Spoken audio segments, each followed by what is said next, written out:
اعوذ باللہ من الشیطان اللعین الرجیم بسم اللہ الرحمن الرحیم ولا تمش فی الارض مرحا انک لن تخرق الارض ولن تبلغ الجبال طولا اللہم صل علی محمد وآل محمد وعجل فرجهم سلام علیکم ورحمۃ اللہ وبرکاتہ۔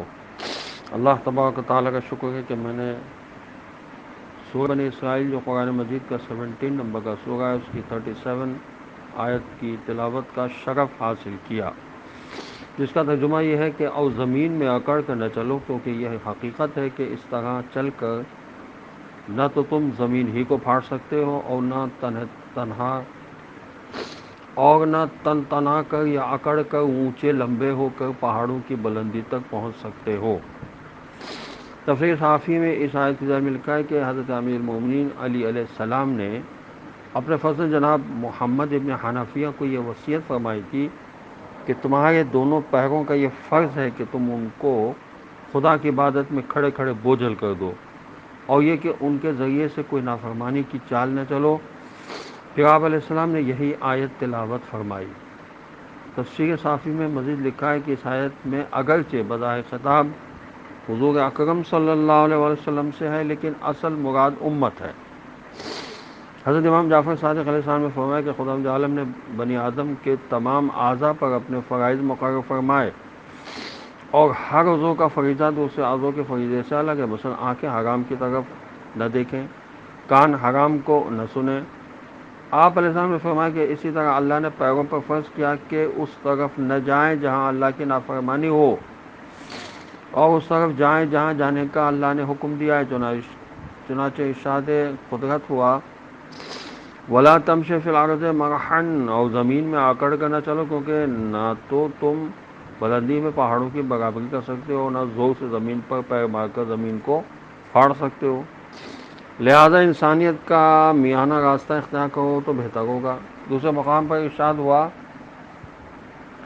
سورہ لقمان کی آیت نمبر 15 اور 16 میں وَلَا تُصَعِّرْ خَدَّكَ لِلنَّاسِ وَلَا تَمْشِ فِي الْأَرْضِ مَرَحًا إِنَّ اللَّهَ لَا يُحِبُّ كُلَّ مُخْتَالٍ فَخُورٍ وَاقْصِدْ فِي مَشْيِكَ وَاغْضُضْ مِنْ صَوْتِكَ۔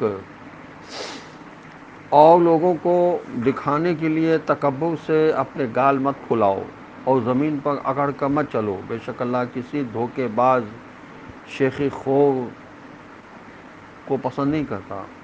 اور اپنی چال میں میانہ روی رکھو، اور اپنی آواز کو بھی دھیما رکھو۔ یہ تفسیر انوار النجف میں لکھا ہے، اور تفہیم القرآن میں علامہ مودودی نے اس آیت کی ذیل میں لکھا، اور پیغام یہ ہے کہ جباروں، ظالموں اور متکبروں کا طریقہ اختیار نہ کرو۔ چال ڈھال، نشست و برخاست، لباس و مکان، سواری اور بات چیت، غرض ہر برتاؤ میں انکساری، تواضع، فقیری اور درویشی کی شان پیدا کرو، حتیٰ کہ فاتح بن جاؤ تو اور زیادہ منکسر ہو جاؤ۔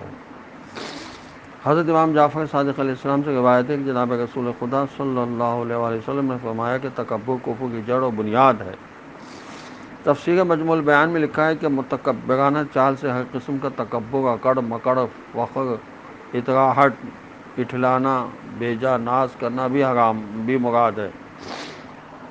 حدیث قدسی میں خدا فرماتا ہے تکبر یعنی خود کو بڑا سمجھنا میری چادر ہے۔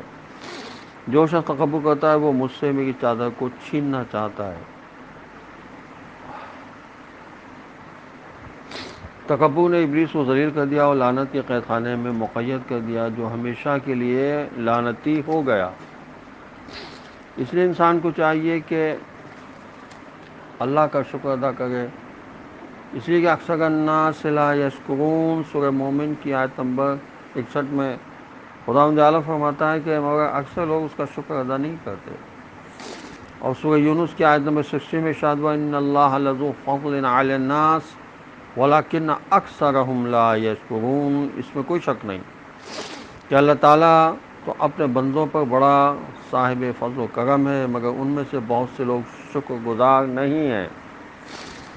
سورہ اعراف کی آیت نمبر 17 میں ارشاد ہوا لا تجد اکثرهم شاکرین، اور تو ان میں سے بہتر لوگوں کو شکر گزار نہیں پائے گا۔ اللہ تیرا شکر ہے کہ ہمیں یہ سعادت نصیب ہوئی، مالک مزید اپنا فضل و کرم فرما مومنین و مومنات پر بھی اور مجھ گناہگار پر بھی، کہ ہمیں توفیق عطا فرما کے دین کو سمجھیں اور اس پر عمل کریں اور دوسرے لوگوں کو بھی بہترین انداز سے سمجھانے کی کوشش کریں۔ السلام علیکم ورحمۃ اللہ وبرکاتہ۔